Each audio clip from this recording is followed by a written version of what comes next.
जो राज्यों में चुनाव होने वाले हैं, 8 कुछ राज्यों में चुनाव होने वाले हैं, बहुत से लोग कहते हैं कि ये बार बार जो चुनाव होते हैं, मतलब अब 12 महीने में 8 राज्यों में अगर चुनाव होंगे तो एडमिनिस्ट्रेशन, रनिंग द कंट्री, ये सब बैकसीट ले जाए, सिर्फ इलेक्शन कैंपेन ही चलता रहता है।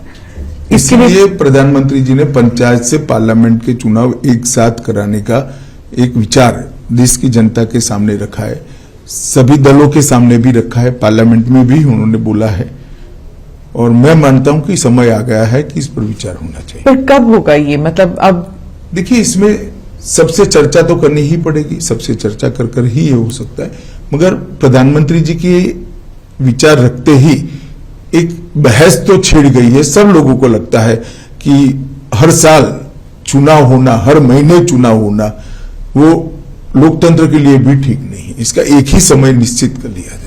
प्रधानमंत्री राजस्थान गए थे, अब राजस्थान, छत्तीसगढ़, कर्नाटका और मध्य प्रदेश, ये 4 बहुत बड़े राज्य हैं जहां पर चुनाव होने वाले हैं। आप थोड़ा सा ब्रेक डाउन करके हमें बता सकते हैं कि राजस्थान में क्या आप देख रहे हैं एक चेंज, जैसे आपने पलट का कहा था? नहीं, मैं तो मानता हूं कि ये चारों राज्य, राजस्थान, कर्नाटक, राजस्थान, छत्तीसगढ़ और मध्य प्रदेश भारतीय जनता पार्टी के मजबूत राज्य हैं। हम चारों जगह पे जीतेंगे। राजस्थान में ऑल्टरनेट चलता है, मुख्यमंत्री को लेकर हमेशा बहस होती है कि कौन बनेगा। ऐसा हमेशा नहीं होता है। नॉर्थ ईस्ट में भी ऑल्टरनेट कहते थे, कुछ नहीं हुआ। हम नॉर्थ ईस्ट के मणिपुर में भी फिर से रिपीट हो गए, असम में भी हो गए, तो अरुणाचल में भी हो गए, अब त्रिपुरा में भी हो जाएंगे। मध्य प्रदेश में आप नहीं समझते कि इतनी देर से बीजेपी की सरकार चल रही है, जो कांग्रेस है वो कहते हैं कि लोग ऊब चुके हैं, बोर हो चुके हैं एक ही पार्टी। गुजरात में भी बहुत सालों से चल रही है।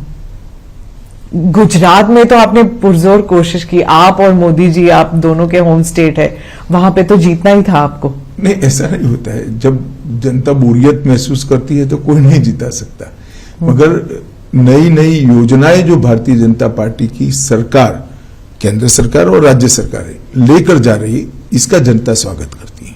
मोदी जी की लोकप्रियता का जनता स्वागत करती है, और मोदी जी ने देश को जिस जगह से जिस जगह पे पहुंचाया है उसका जनता स्वागत करती है। वो अप्रिशिएट करते हैं कि इस देश को पूरी दुनिया में सम्मान दिलाने का काम नरेंद्र मोदी जी ने किया है। हमारे देश को सुरक्षित करने का काम नरेंद्र मोदी जी ने किया है।